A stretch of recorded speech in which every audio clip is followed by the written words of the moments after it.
The Dice Tower is made possible by listeners like you. Thank you for your support. This episode is sponsored by the Op, also known as USAopoly. The Dice Tower, episode 666, Easily Recognizable Code. Welcome to The Dice Tower, a podcast about board games and card games, and especially the people who play them. In today's show, we do our usual game chat, and we're going to serve up a game pie filled with Polyomino games. I'm Suzanne Sheldon. And I'm Mandy Hutchinson. And welcome back, everybody. I hope that your summer is going well. We kind of missed you last week, but it was also nice to take a little bit of a break. But we're back. Yes. Tom, Eric, Mandy, and I are all getting back on schedule with you. And we're excited to talk about some games. Back in full effect. That's supposed to be my, record scratching. Okay, no. That sounds like I'm polishing something. It sounds like you're squeaking a balloon. Like you're making a balloon figure. All right. Well, wow. In my mind, it sounded really good. Okay, I'm going to put, scratching and beatboxing kind of low on your ability scale, Mandy. No offense. Well, you can't be good at everything. Alas, it's true. It's true. We're in summer, folks, and as anybody who's been playing games for a while, or certainly if you listen to our podcast, summer's typically the season of board game conventions, and we all know that it's a little different this year as well. So we've had the virtual board game convention, which seemed to go over really, really well. We hope that you all enjoyed the Summer Spectacular and all of the gaming and shows and content. Mandy and I had a lot of fun doing the Dice Tower Awards and going through that show. So all of that's available on YouTube. If you've missed any of it, you can go back and watch it. But coming up is, for certainly North America, the gaming convention, right? Gen Con. Mm-hmm. And Gen Can't, of course. But Gen Con has moved online.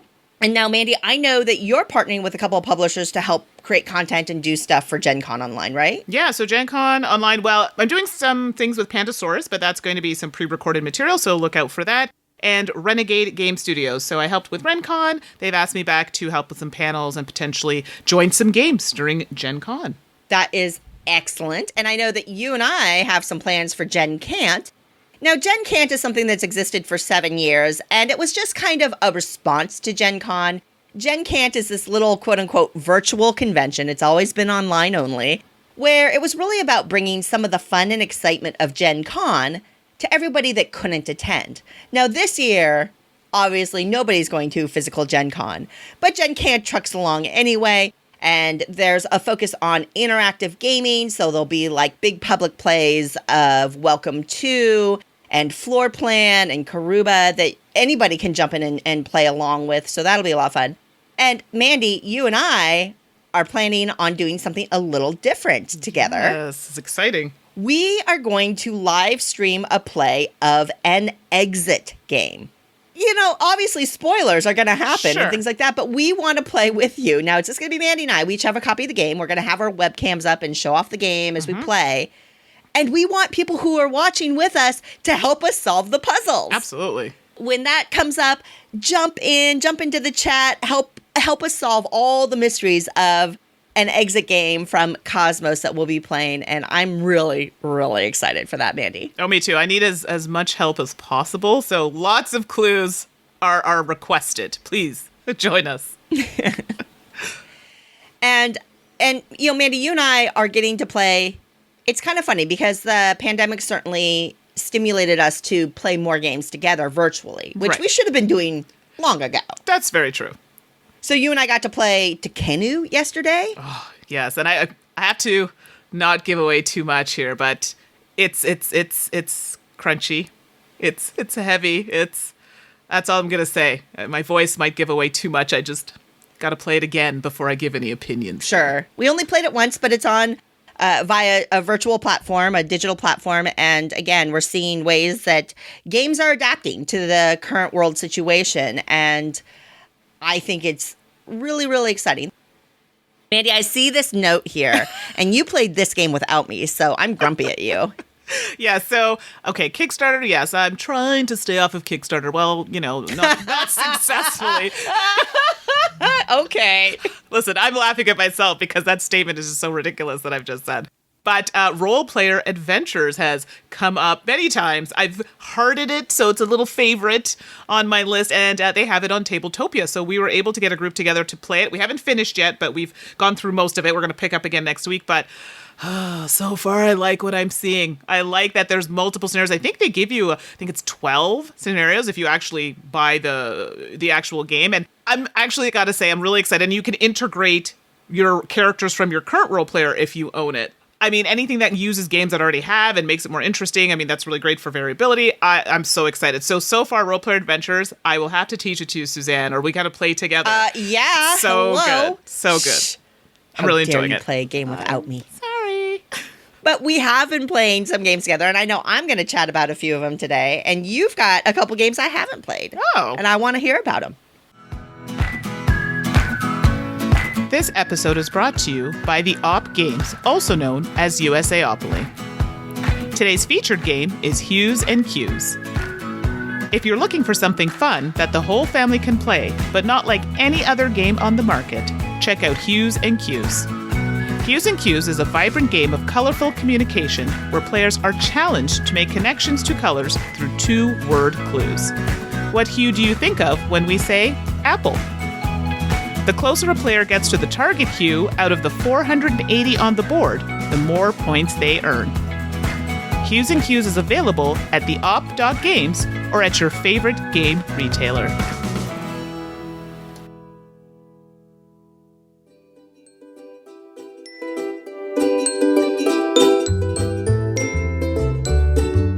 So, what have you been playing lately? All right. Well, since this pandemic has started, I've had to really dig deep into the repertoire of games for those games that maybe I'm just like, yeah, I'm going to review them, but later. Well, no, it's going to happen now because I don't have the opportunity to play with the games groups as I once did. So let's let these games shine as I talk about them a little bit. So we're going to start with a very shiny one. Oh, look at that. Did you like that tie-in? Unicorn Glitterluck Cloud Stacking. Huh? Are you building up your segue skills there? I know, I like it. That one was smooth. I thought, I shouldn't have said the whole did you notice thing, but okay, moving on. So Unicorn Glitterluck Cloud Stacking, it is just as cute as it sounds. Designed by Kristen Mukel, artist is Stephanie Rohe, and the publisher is Haba. It plays 1 to 4 players in about 15 minutes, and this is a cooperative children's game with a little bit of dexterity. It's priced at about $27. If you can get it. It seems to be sold out everywhere. It's a really simple game. It plays in 15 minutes. Players work together to stack unicorns and clouds. So basically, you're trying to be very skillful by stacking all of your unicorns and clouds as well as collecting cloud crystals. Wow, I don't know why. That's a lot of C's in there. And then that will cause them to win. So it's really that simple. Crystals, stacking clouds, unicorns, do it successfully, win together. That's literally the game. There's a die that you can roll and it's really cute. It has looks like a little muffin or cupcake on it, and you have like rainbow colors that show up on the die. And these will depend on, how you move around the board because you've got these little tiles that move around the board in the centers where you're stacking your clouds and your unicorn. And this will allow you to either stack a cloud or take a crystal. It's really that simple. So I have a different perspective on it than my friend. So I lent this to a friend, Stephanie, who writes a blog on my other channel. And she gave the perspective as a mom, someone who played it with her kids. So she played with her almost 3-year-old, and the 3-year-old loves it. Even if they're just kind of throwing the dice around, they don't understand the whole tactical part of the game. They still really enjoyed it. And she was telling me her husband, who isn't a gamer, likes actually playing this game. And he recognizes that it reinforces the family unit and emphasizes working as a team. And then I have another colleague. She's like, hey, try this game that Mandy lent to me. And they played it together with their kids, and she thought, and they were 3 and 5, and they also enjoyed the game. So they were really young, and they had slightly older kids, and it worked really well for them. As an adult playing it, it is extremely simple, like really simple. This is the type of game, if you're like, oh, unicorns, cute. Pastel colors, cute. I've got a little bit of time before I have to do something. Great, let's play that. Is it mind-bending? No. It isn't geared towards someone like myself. But if I had it there because I had, kids that come over, nephews, friends of children, of course, something easy that I can play, and it doesn't matter how young they are, they can still get the feel for the game by just throwing around the pieces. So Unicorn Glitterluck Cloud Stacking, simple game, super fun, but keep in mind it isn't really geared toward an adult like myself. And that's okay, because there are a lot of adults like yourself Sure. who have kids and are looking for ways to introduce their children into the hobby at their level. Right. And games like this are a great way. The toy factor is huge. The cute factor is huge. And many, many children just find that very appealing. So it's great. And I mean, I know you've got nephews and things like that. Right. I mean, this might be a little below their age at Sure. this point, but we got plenty of folks out in the Dice Tower family looking for games like these. Exactly. So definitely one to consider if you have kids, or heck, even if you just like really cute, fun, light games, you probably enjoy this as well. So Unicorn Glitterluck Cloud Stacking. In my ongoing quest for roll and write games out there, I have ordered games from all around the world to fill my collection. And one of those games I recently picked up is Demeter. This is in the same world or universe as a game called Ganymede, which we talked about long, long ago, which is a game I very, very much enjoy. Demeter is a card-based roll and write. So you're flipping over cards and then writing on your sheets. So designed by Mathieu Verdier. The art is by Oliver Moutou and David Sibon. And it is published by Sorry, We Are French. Such a great name. I'm sorry. In France, it's published. So I had to import it.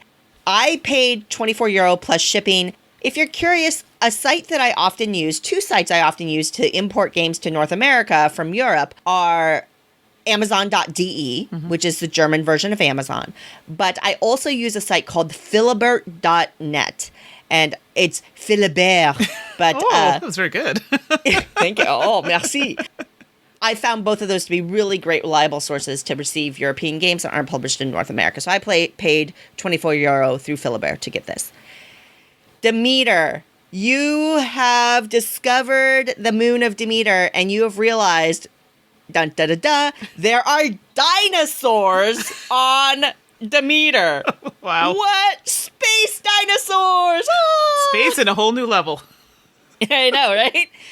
And so players get a sheet, and it's got a ton of stuff on it. But one of the main features is little outlines of different types of dinosaurs, whether it's the long-necked Brachiosaurus or the Triceratops or the T-Rex, etc. There's all sorts of different outlines.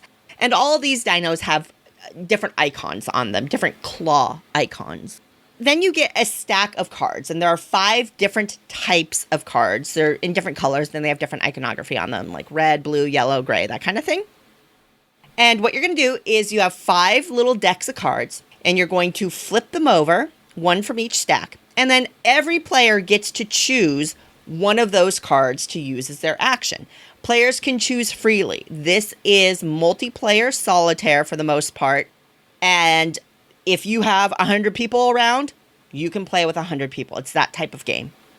There are 4 scoring tiles that provide variability because they are randomized. There's, I think, 6 different double-sided tiles in the game, but you're only going to play with 4 on one of their sides per game. So you're going to have different scoring every game, which helps mix it up, which is really, really nice.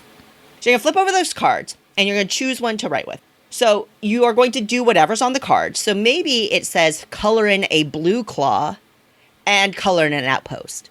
Or maybe it says color in 2 red claws. Or maybe it says fill in a building, claim a building. There's going to be all sorts of actions on the card that you can take that have spaces on the sheet that match them. Then the card itself, the color of the card, has an action spot at the top of the sheet. You can only pick in a game up to 4 of the same color card in the entire game. So if I've chosen 4 red cards in a row, I cannot choose a red card again in the game. And so there's an interesting element there. But every color card gives you a bonus associated with the sheets as well. So you're just going to go through 12 rounds, flip over the cards, choose an action, do the color-based action, do the card-based action, proceed to the end game scoring, see who has the highest score. What Demeter is, it's a combo engine building roll and write, which personally I very, very, very much enjoy.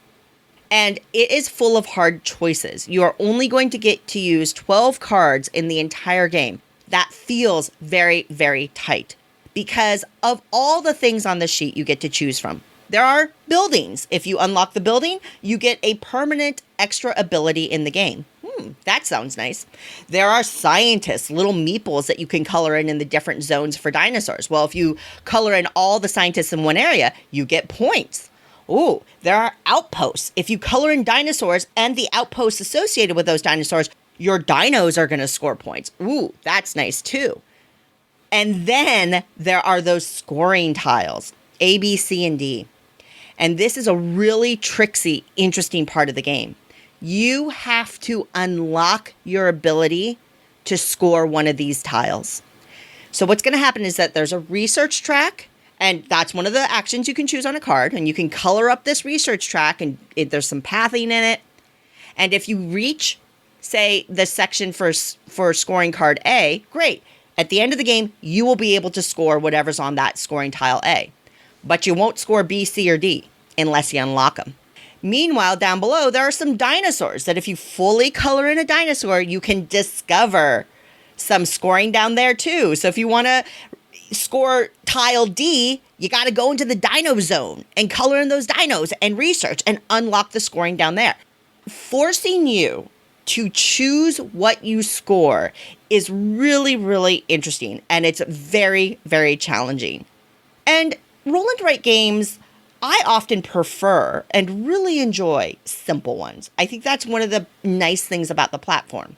But I think what games like Demeter or like Gone Clever or Steamroller show, there can be some brain power that has to go into these games. You can really insert some thinkiness into a very simple format. And Demeter, I think, highlights that. Having to unlock what you score, having to make choices between those cards, balancing out which color-based bonuses you want to get versus which card ability you want to get. Dealing with the variability. Oh, well, this one has a simple scoring thing, but I can maximize on this. Do I go up with the scientist track or not? Oh my goodness. There's so much to think about. And I just find it exceptionally appealing.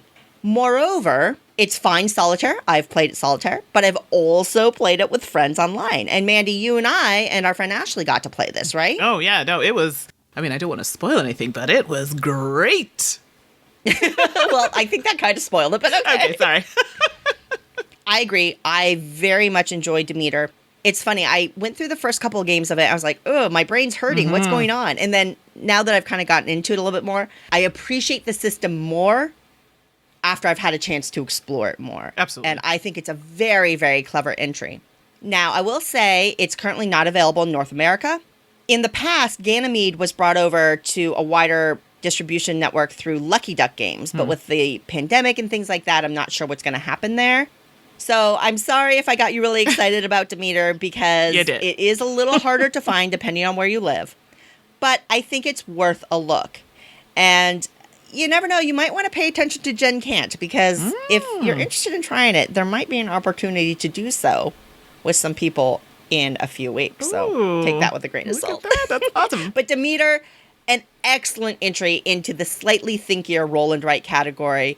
It's beautiful. The art, the cover art by Oliver Mutu and the sheet design by David Sibon is excellent. And I very much recommend it if you can get your hands on it. And before anyone jumps in and says, but Mandy, it has a space theme. Let's just be clear, okay? It's a roll and write theme, shmee, whatever. I just saw dinosaurs, okay? It was excellent, and we're going to leave it there. I'm so glad you, and I had fun playing with you. Too, Exactly, it was a good time. Okay, well, the next game I'm going to talk about is called Brains. Okay, I shouldn't say it like that because it's not a scary game. I should say Brains. Delightful. Brains. This is designed by Recognizable. Art is by Andreas Resch, and the publisher is Pegasus Spiel. It's for 2 to 4 players, plays at about 15 to 30 minutes, and I guess this will qualify as a puzzle tile placement game. It retails for about $20. This game is not what I thought. I looked at the box, I thought it was going to be super complicated, and it hurts the brain a little bit, but it's not as complicated as I thought. Let me explain because I'm just rambling now. In the game, at the start of round, you're going to have tiles, and you're basically trying to create some paths to certain areas of the board. So at the start of the round, someone reveals a card. and it shows the dragons and the castles. So ideally in the first kind of round when you're starting off, you're trying to get to the castles, and then later on, depending on who won the round, you want to defeat dragons by creating paths toward those dragons.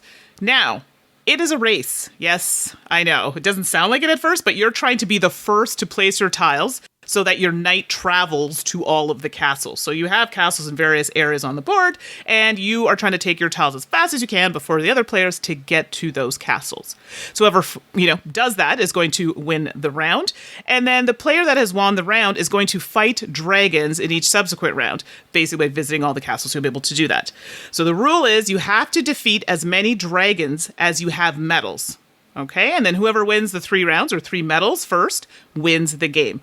That is literally the game. So you're like, well, that sounds easy enough.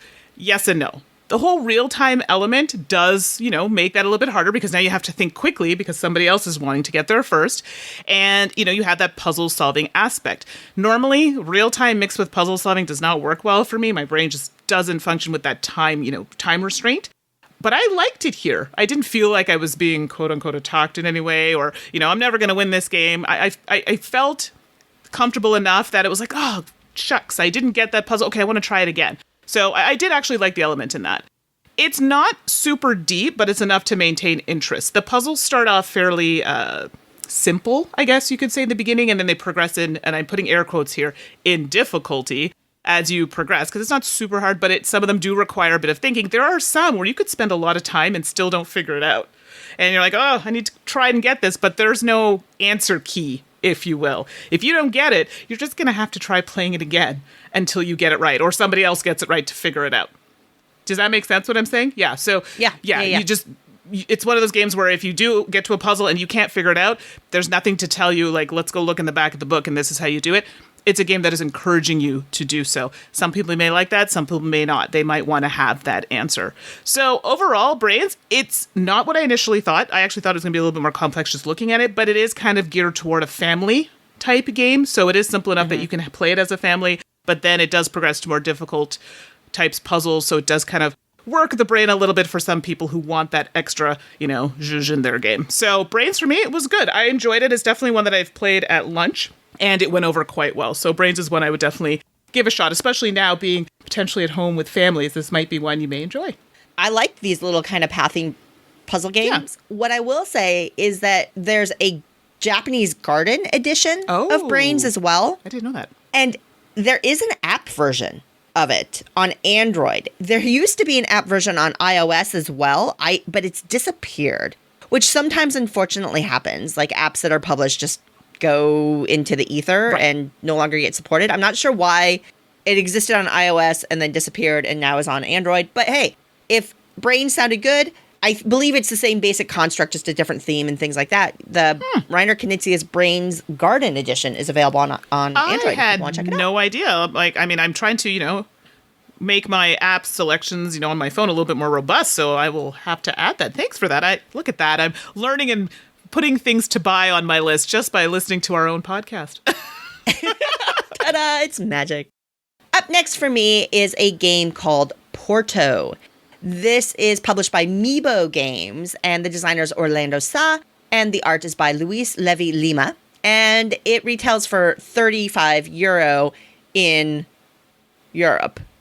So this is a game that I picked up at the Spiel last year. So I've had it for a little while, and ultimately Porto kind of fits into that Ticket to Ride weight game. It definitely feels like a family-ish weight game with just enough game. It's not a light game.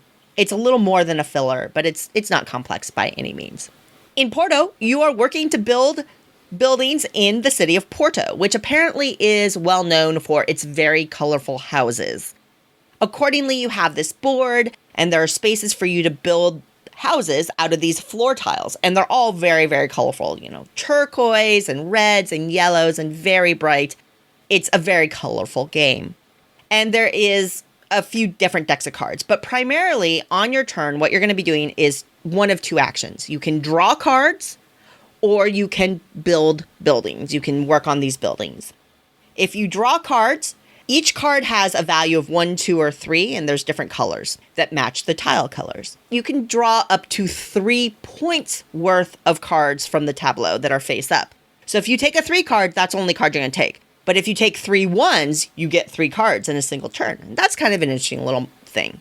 If you instead choose to build on houses, you will play 2 cards from your hand. One of the cards will be designated as the number of floors you are going to build, while the other card determines the color of the floors you are going to build. So if I play a green 1 and a red 2, I can place 2 green buildings, or I can place 1 red building or floor. Once a house is started, all the tiles have to be the same color, which is a very important and pretty strategic element to the game. But you're just going to be going through, drawing cards, playing them out in this combo. There are endgame scoring cards that you will have, so you're trying to manipulate the tableau of buildings to match, to be beneficial to your scoring cards. There is also a row of bonus cards that have different little scenarios or objectives on them that are open to everybody. So maybe it's something as simple as build 2 yellow floors, or maybe it's build a blue floor and a yellow floor, or something like that.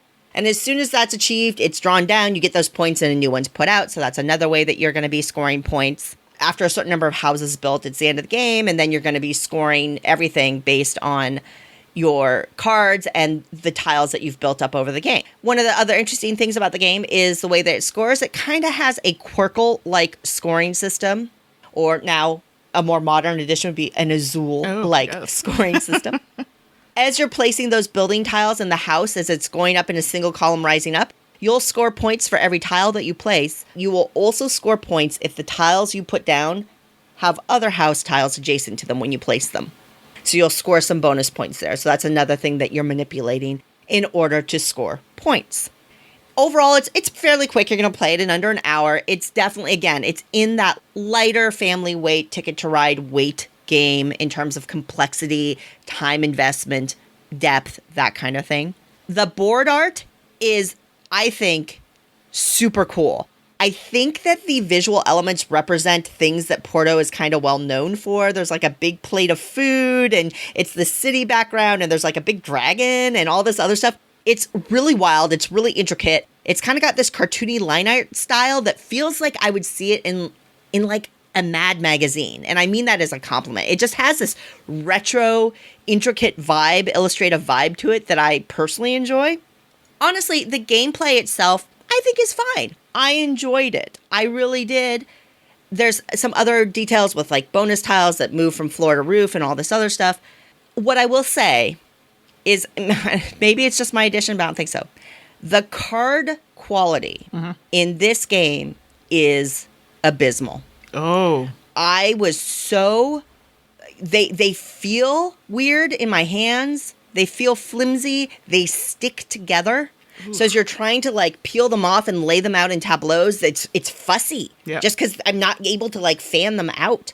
I hate being this critical about something somewhat random, but the card quality was so poor it inhibited my enjoyment of the gameplay because it didn't feel good, and because of that, sticky is maybe not the right word, but because it was so hard, you're playing these cards, you're picking them off of the board, you have to put them in your hand, you're fanning them out. It actually inhibited gameplay, right. Smoothness of gameplay, and in a light game, you just don't want that. Exactly. I think if you sleeve them, that would be a way to address that, but it was so impactful to my gameplay experiences that I felt like I had to mention it in this discussion about it. All of that said, I enjoy Porto. I think if you are looking for another game in that weight, in that complexity and depth weight range, Porto is quite delightful. It's beautiful, it's colorful. If you aren't bothered by card quality, then throw that out the window. Right. Porto from a gameplay point of view, it's a thumbs up for me. All right, so I'm going to change gears and talk about the game Egizia. So I'm specifically going to be talking about Egizia Shifting Sands, which is the Kickstarter edition. The reason why I say that is Egizia had existed before. This is just a re-implementation. Egizia Shifting Sands is designed by Ashitosha, Flaminia Brasini, Virginio Gili, Stefano Luperto, Antonio Tinto. Art is by William Bricker. published by Hans im Glück, Stronghold Games, and Indie Game Studios. So the changes between this and the original, there are new monuments to build, new cards to collect, and constantly shifting river. And basically they've just streamlined this edition to make it more modern. I guess that's what they were going with. The Kickstarter was about $40 US for, I guess, the basic version and 55 Canadian. It plays 2 to 4 players in about 90 minutes, and this qualifies as a card drafting worker placement game. So players are builders in ancient Egypt, and they're trying to get the most fame by building different monuments. The main goal is to help build one of the 4 building projects in the game. So to build these things, you need construction crews and stone, and then, of course, you need to feed your workers with grain. Each round of the game requires 7 phases that you can work through, and it plays over a total of 5 rounds. There's a lot going on the board. There are various areas that you can visit. There's an obelisk that you can try and build. There's a pyramid, but there are certain requirements you need to do that, obviously starting from the bottom, meeting certain requirements for that, and building upward and so forth. There's also a river down the middle of the board, which is rather interesting, and this kind of gives you some really fun things that will help you progress through other areas of the board. Something really interesting in this game is the placement. This is actually, I would say this is like the crucial part of playing the game.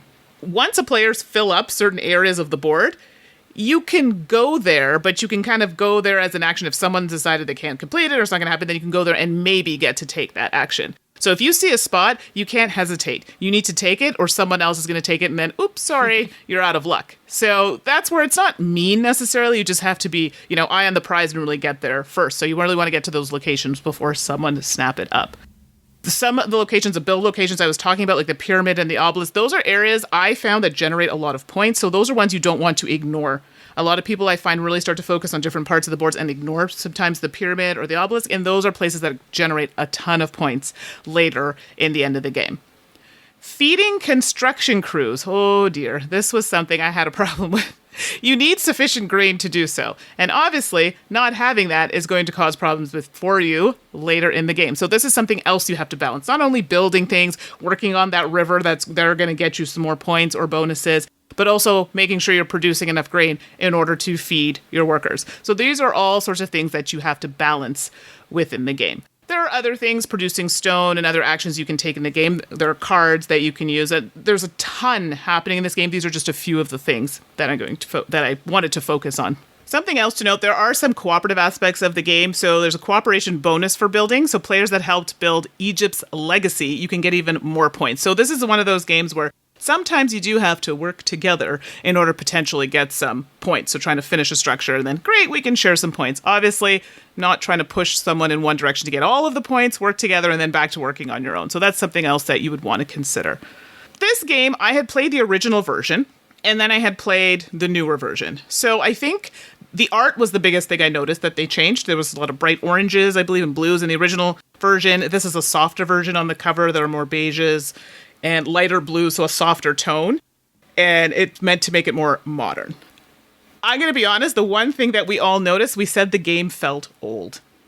Now, to be fair, we weren't playing a final copy. We were just playing like a Kickstarter type version of the game, so a prototype. But even then, just some of the art and some of the theme is a little questionable to me. I mean, it's taking place in Egypt, and at that time, there are things happening and takes are going to be different. The people I played with, we just felt that it had the game mechanics itself were good, but it felt the game theming and even the art, it just felt like it was a very old game. Like this is a game that had been around for a while, which it was, but we felt that when playing it. Does that make sense? I don't know if Sure. I think it's similar to how I felt a little bit about Princess of Florence last episode, where games that are solid games and were certainly more, let's say, innovative or fresh 15, 20 years ago, mechanisms and approach to game design have evolved over the last 10 to 20 years, as they should. Right. And so some games, I think, that are classics for valid reasons do feel dated sometimes when you approach them with modern eyes and modern game tastes and with 20 plus years of experience under your belt. So I think I understand. Yeah, and it's not to say that it's a bad game. I had that feeling about it, but there were other things in the game that I thought were really well done. This is rated fairly highly. A lot of people like the original game, and I enjoyed the original game. There's nothing wrong with it. I just feel like certain things like that could have been updated a little bit. The river in the game is really important, and I like the way that it works, because this is where you're going to gain a lot of things that are going to help you with other things on the board. So you're going to get some of those great cards. You're going to get some food. You're going to be able to finish some of these critical missions, and improving your crews and manipulating certain parts of the board. So I do like the way the river played out in the game. That to me was different, and I liked I liked that. So that part of the game is something they kept and didn't change, and I think it's important. Between the worker placement and then having this river where you're collecting things, it was just a nice mesh together. So you just weren't having, I'm just going to put some in here and do this action. It was like, yeah, I'm going to place this here, which may potentially affect other actions. So I liked that part of the game. And I think overall the game is fairly well balanced and designed. And I think that's why people gravitate toward it. So at the end of the day, Egizia is one of those games where I think people have it in their collection for a long time for a reason, because it is overall a well-structured, well-balanced game.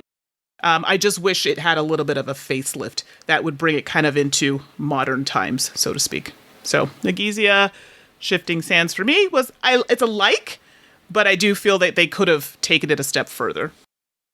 Well, to wrap it up, I want to talk about a game that I've been wanting to talk about for a while, and I was looking at kind of our recording history. I go, oh my gosh, we haven't talked about this yet. How did that escape us? So Imperial Spells and Steam. We didn't talk about this? What a travesty. Okay. All right. Well, we're going to talk about it now. There you go. And Mandy, obviously you have played this. I have played it. I have the physical version and I've played online, and I've played it both physically and digitally at this point. Imperial Spells and Steam is a pick up and deliver game designed by Trey Chambers. The art is by Laura Lavito and Eunice Abigail Tu, and it is published by Level 99 Games. Now hold your boots, folks. It retails for $90. Ooh, hello. There it is. Into it. As mentioned, this is a train-themed game, as you may have deduced from the end Steam part of the title, but it's set in this broader world that Level 99 has built up with Argent, the consortium, as well. So this is a magical world where magic exists. Right. And that's really nice, because there is something in this game where, from a thematic point of view in a traditional train game, it doesn't make a lot of sense, but because it's magic, when we hit that moment, we go, how does that happen? It's magic! And it's thematic, and it works. Now, there is a lot going on in Imperial Spells and Steam. I mean, it is got a lot of moving pieces and a lot of physical pieces. So we'll try to keep it a little bit of at an overview level here. You've got a big center board that is created by separate tiles, so there's a little bit of variability in that setup. And on each of those tiles, there are cities that are spread around that are color-coded. And then all of the different hexagons that make up these tiles are different colors that represent different resources that you're going to be able to pick up, and they match one of the cities. You also get a player board in front of you that kind of represents your train, essentially. And you've got a place for your conductor card and some other ability cards. But ultimately, what most of your player board is about are your spell cars. Like train cars, but they're spells. And what these spell cars really are actions, because you are going to be essentially working through your train of actions with the goal of getting out track onto the board to gather resources to ultimately be able to deliver those resources to one of the matching cities to score le points. You start with some cars preset. And there's an interesting thing where there's like 4 columns of cars. So as you go through, you can go to the next car and take that action for free. Or you can pay some extra crystals to go again and take that action and skip down the train. And ultimately you want to do that because there's some bonuses as you get to the end of the train and complete it, and then you wrap back to the beginning and do it again. There are some character cards that you're going to be able to pick up throughout the game that give you some special abilities. Some of them are once per game, but they're very powerful. Meanwhile, some of the others have to be renewed in order to be using them again, and that's one of the reasons why you want to get to the end of the train. There are all sorts of actions. Most of them will have to do with putting track on specific terrain types so that you can build out your train over the board. When you put a car onto a tile, there's a resource token there. And then when you are ready to deliver, that is when the resources that are on the board get picked up. So there's an interesting element where Mandy and I can both have a car on a tile where there's an ice resource. But whoever manages to deliver ice first is the person who's going to get to claim that token. There's not blocking because you can frequently be on the same tile together, which is interesting and kind of nice that you're not blocking paths all the time. Right. But boy, that race to deliver first is very, very real in this game. When you go to a city, when you connect to a city, one of the actions you can take is you can deliver at the end of your train. Once you reach the end of your spell cards, you can go, okay, I'm going to deliver. And depending on how many resources you're able to deliver, i.e. how many resources are on the board where you also have a train car, that will determine how many points that you are going to get. The end of the game happens when you've managed to collect a certain number of delivery tiles. There may be another end game condition that I have forgotten as well. And honestly, that's just an overview because there's a lot more intricacy to the game, which is cool. It is a bear to set up. There are a lot of pieces in this game. So you're going to set out the variable tiles, and then you're going to seed the tiles with the resources, and then you're going to set up the board with the delivery demand tiles on the different cities. Then you're going to set up the spell card pool, and then you're going to set up the character pool of cards, and then you're going to set up your own personal player board train with the spell cards that you start with and get your little player pawn on it and things like that. It is what it is. It's an intricate game in that respect. And I will also say that the setup doesn't really bother me. So one of the things about this was a Kickstarter, and even in the non-deluxe edition, everything has trays. And once you do the initial work to get it put away properly, theoretically, all these trays help with setup and breakdown and that kind of thing, which, especially if you have players that are willing to help with breakdown, makes a huge difference. Thankfully, I do have friends that help with breakdown, so that's nice. I will say, though, as a criticism, that the board gets extremely busy. When you start putting the cars out there, the resource tokens aren't there, plus the terrain colors and texture on the individual hexagons, it's a lot to look at. Mm-hmm. And what I ended up finding is that even though I happen to have the deluxe edition, which is lovely, all the component quality is just stellar, especially in the deluxe edition, is I prefer the base game resource tokens because they lie flat on the board and the trains are the only other plastic on the board. And that helps me visually process where trains are versus resources, because the deluxe resources are, again, lovely plastic bits, but it actually visually confuses me to have extra plastic on the board with all the trains on the board. Now, other people are going to process that differently, and it won't be as big of a deal. But for me personally, I like to combine the trains with the basic resources and then use the other deluxe components, including the player boards and things like that. If you don't pay up for the deluxe edition, you've still got a very high quality game that just happens to come with a very, very large box. If you don't get the expansion, this box is mammoth. It's like 2.5 times the thickness of a Ticket to Ride box. So, boom, it is big. A capital B box, yo. It is enormous. And certainly if you choose not to use the game trays that are in there, all the little plastic trays that are fitted, if you just want to bag things up because that's how you prefer to store it, you will have a lot of extra air in that box. Mm-hmm. All right. So all of that said, I've played it physically. I've played it a number of times digitally. Mandy, you've played it digitally. Yes. I will jump in and say, I really like this game. For all of my little nitpicks about kind of the visual play or maybe some of the fiddliness of setup, gosh darn it, I really enjoy this game. I love the idea of working and building up your train in a smart way. And I love the idea that you can go for different strategies and still be competitive. Do I want to be in a situation where I have a lot of crystals to spend? So I have a lot of ability to choose which actions I'm going to do. Do I like the idea of building deep into my train and having thicker columns with more actions to select from? When I look at the board and I see where the cities are and I see the clusters of resources around it, where do I want to start? And what I like, and then there's so many different characters with different abilities. There's a lot going on. There's so much variability. I think I've played it maybe 5 or 6 times now, and I really, really enjoy this one. It just appeals to me. I like the pick up and deliver. I like the action selection with the trains. It all clicks for me. And personally, it's a pretty big winner for me. Yeah, I mean, I have not played the physical copy. I've only played it on a Tabletop Simulator, and I liked it there. I could definitely see the busyness that you were talking about. Even digitally, it's a lot to take in, so I can only imagine what it looks like with a physical board.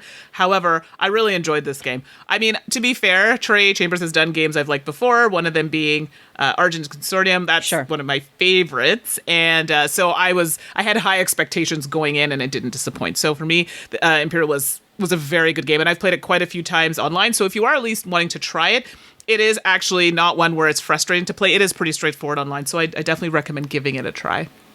But Imperial Spells and Steam, there you go. Pick up and deliver, magic. Oh, the thing that there's this deliver element where even if your train line there's ways that you can break up your train line and have them in different sections of the board.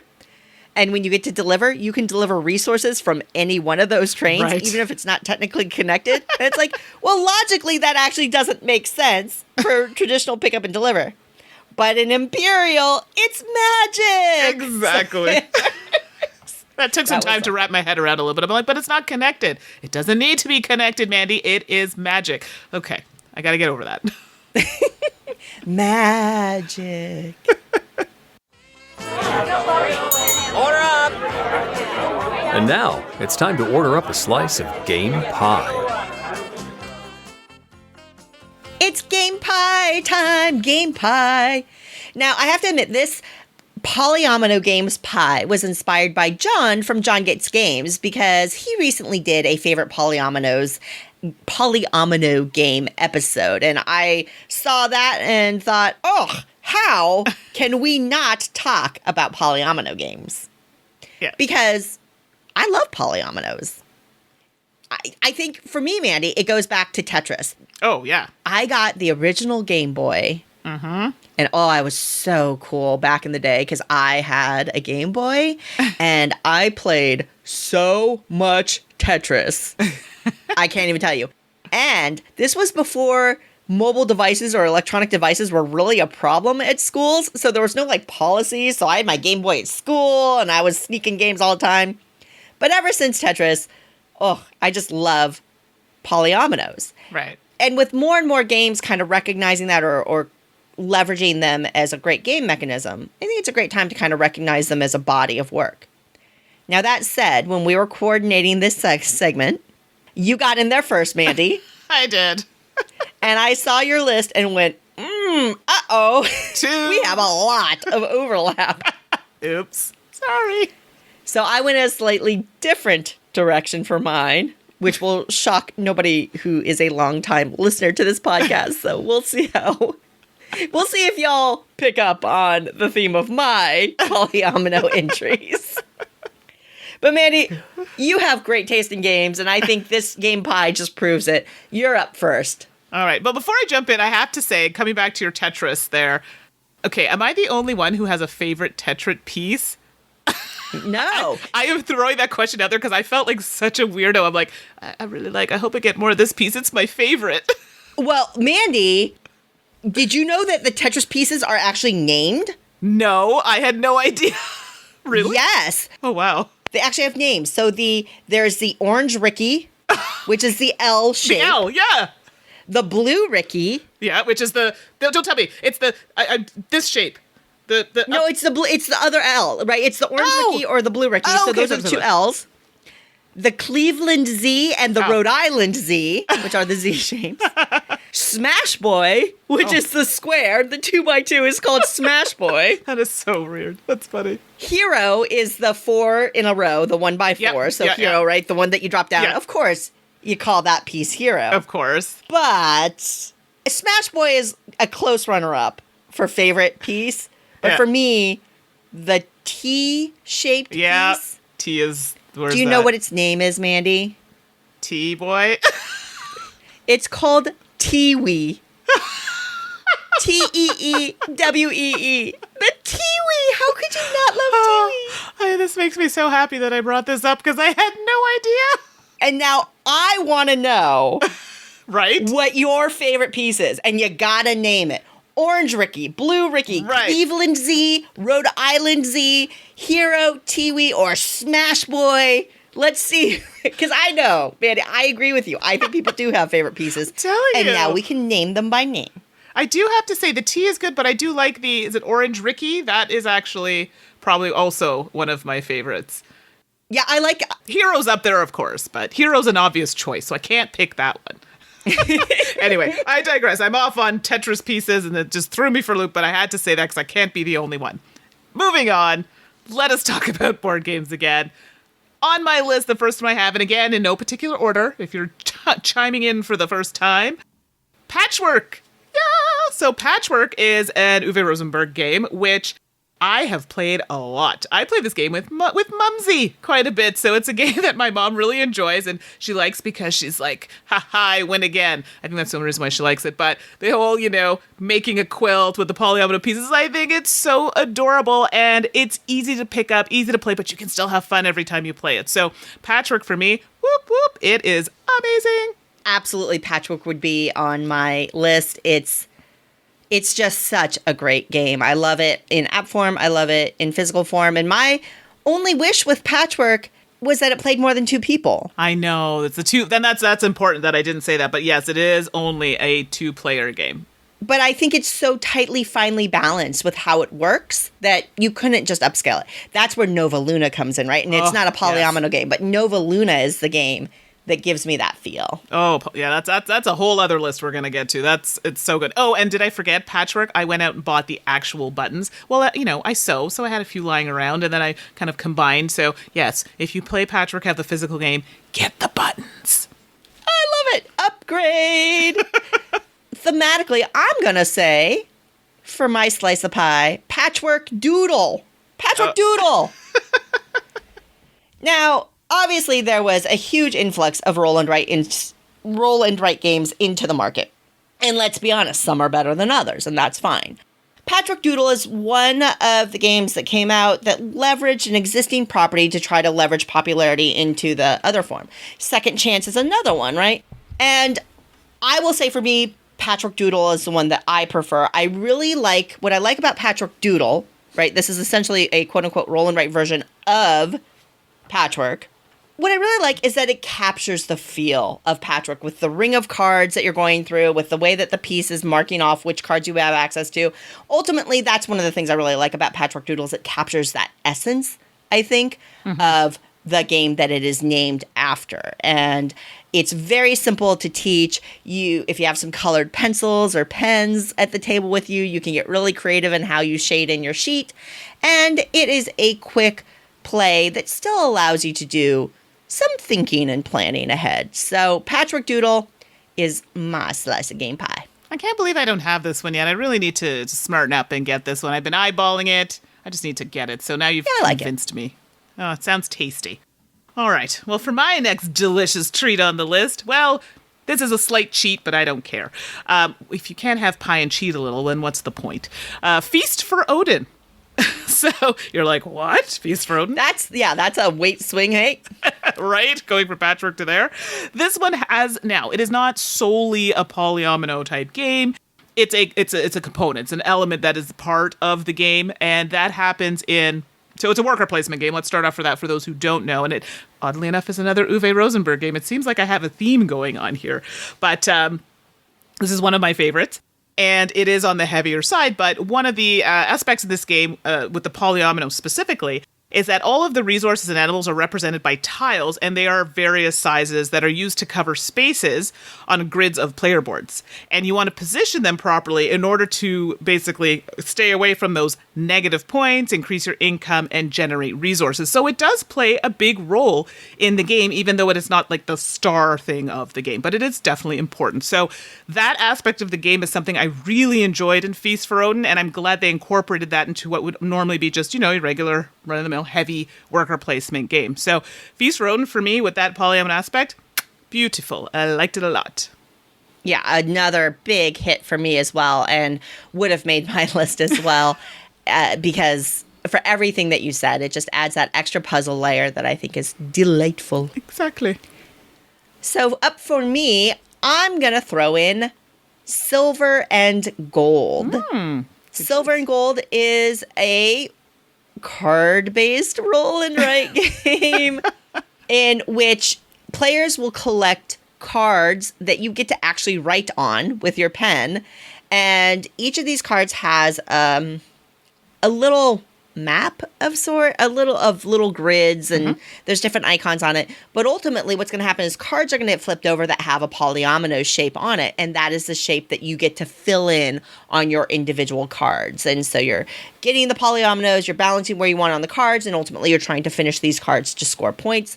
It is very, very simple, and honestly it's just fun. I like the simplicity. I like the lightness. It's something you can throw down and play quickly and easily. There's the novelty of being able to draw on the cards themselves.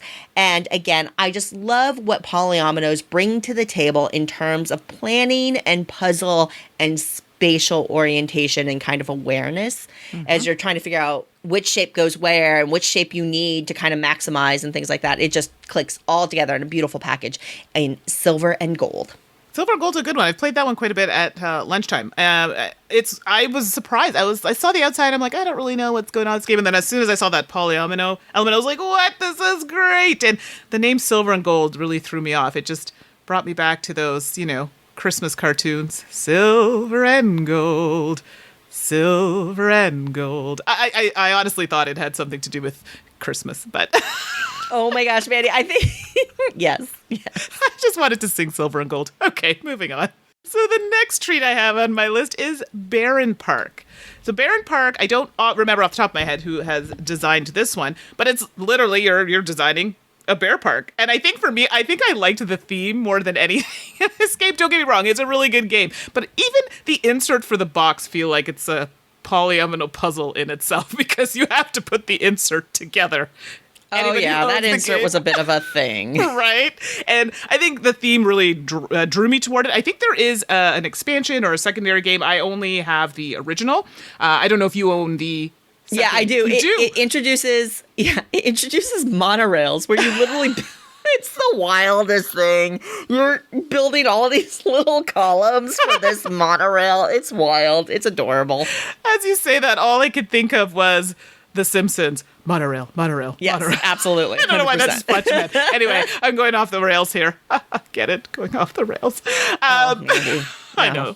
I had to quit while I was ahead. So Baron Park, it's another one of those fun polyomino games. And I think in my case, I just particularly liked the theme in this one. But I know you played this one, Suzanne, as well, obviously, if you've owned the second part. Yeah, I really enjoy it as well. It's a great choice. There were a few roll and write games that came out that really played fairly directly on the concept of Tetris. So, of course, they are going to appeal to me with my love of the video game.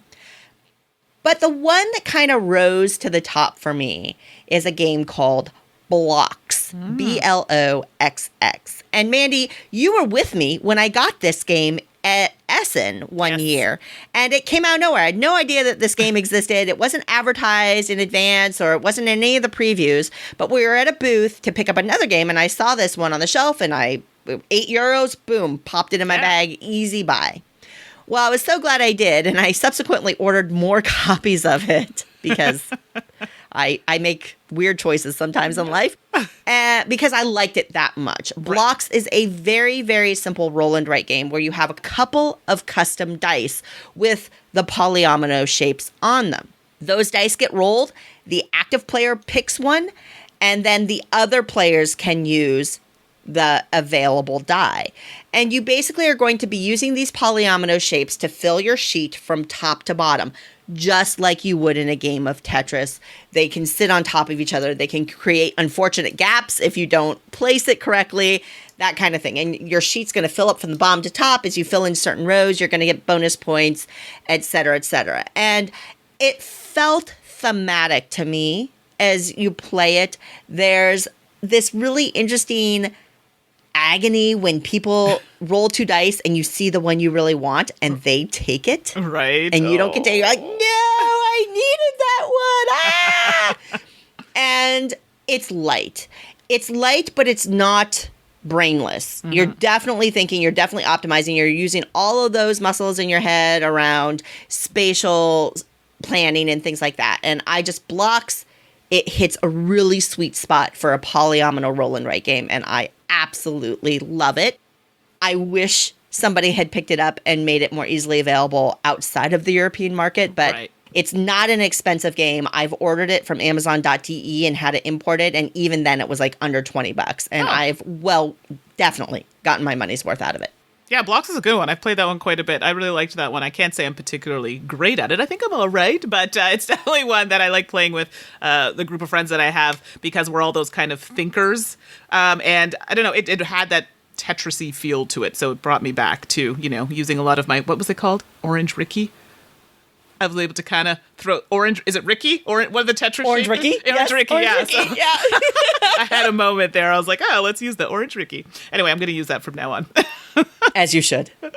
And the last game I have here on my list is number 9. So I kind of had to ask Suzanne too. I'm like, is this considered a polyomino? Like, I think it is. And we've determined that yes, it is. And for those of you who haven't played, in number 9, you're trying to stack these tiles that are literally numbers. So the 0 is a 0, the 9 looks like a 9, and you have stipulations on how you can do it. Like, you can't have them hanging off, and depending on how high, what level you put it on, and the number that's visible will depend on how many points you get. So this one I find a really tricky game. I'm really bad at it, but I really like it. I don't know if there's a lot of games like that people have on their list. It's one of those games I want to, okay, let's try it again. I'm going to try a different strategy. And then that strategy doesn't work. Okay, well, I'm going to try it again and put this number here. And, so that to me signifies it's a good game because I keep going for it, even though it's just saying, you are terrible, Mandy, but you keep coming back for more. So number 9 for me is a big one. It's a hit. And I play it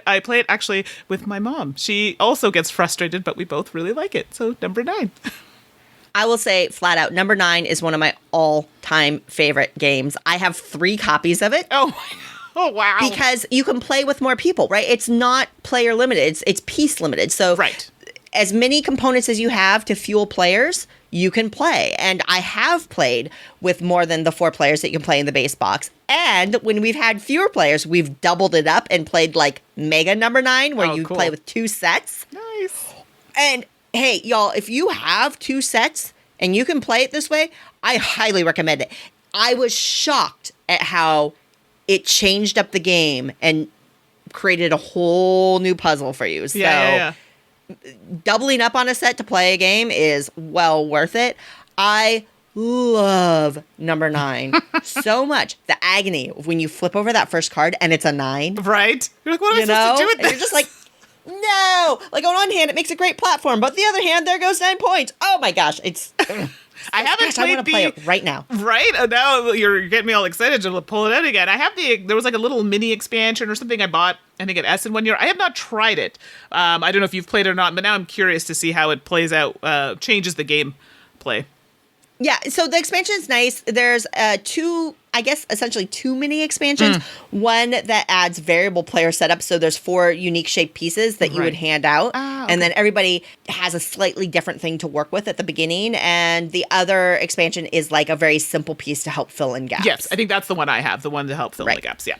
And they're fine. They're absolutely fine. But the base game is so strong. Right, it's good on its own, too. It's icing on the cake in-game pie. Or cheese on the apple pie. There, nailed it. All right, to wrap up our final slice, we've got my final game, Cartographers. Ooh, good choice.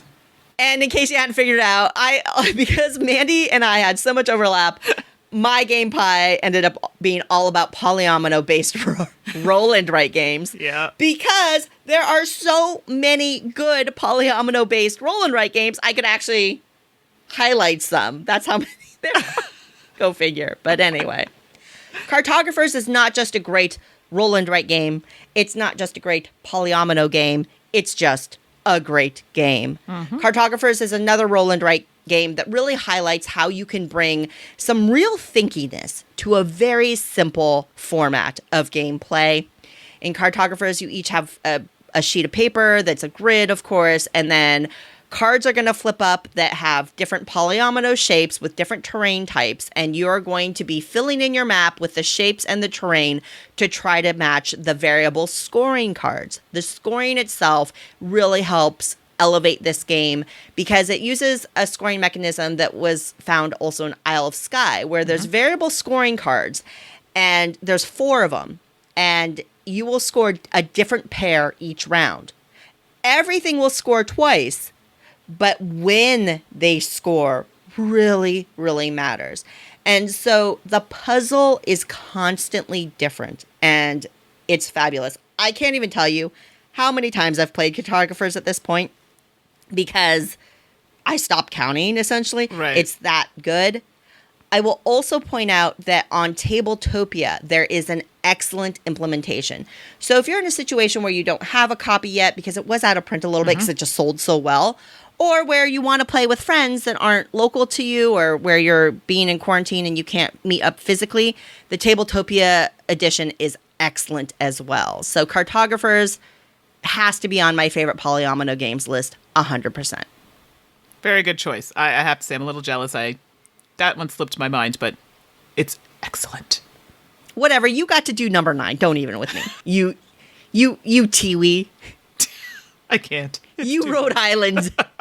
Okay, hero. Okay, well, that one didn't work. But you know what I mean. Yeah, I think we'll call that. Yeah, I think we're done. We're done. We're losing it. All right, folks, we'll call that an episode. Hey, if you've got any questions or if you need a recap of the Tetris piece names, feel free to send us an email. You can reach me at Suzanne@dicetower.com. And you can reach me at Mandy, that's Mandy with an I, at dicetower.com. Thank you so much for joining us on another episode of the Dice Tower podcast.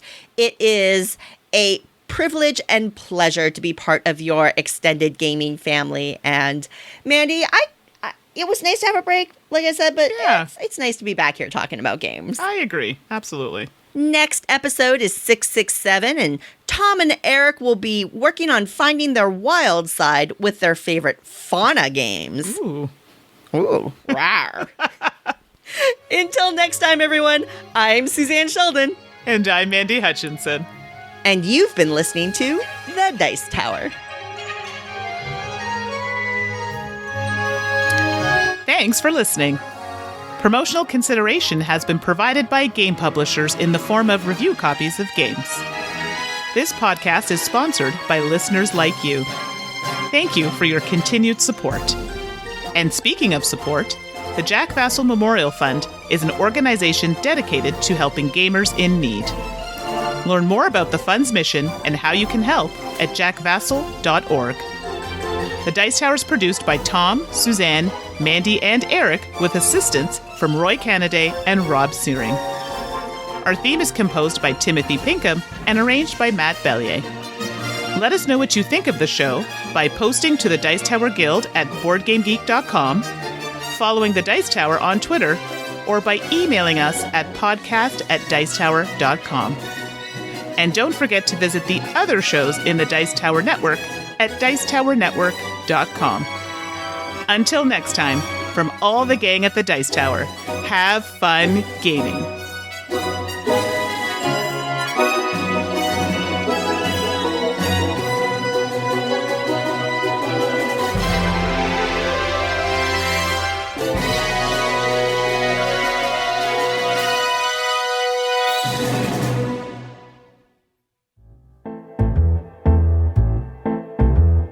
All right, everybody, it's that time again, 2 truths and a lie. So I'm going to go first and reveal mine from the last episode. I was a fashion designer. I worked as an Avon representative, and I worked as a vet technician. Lots of things there.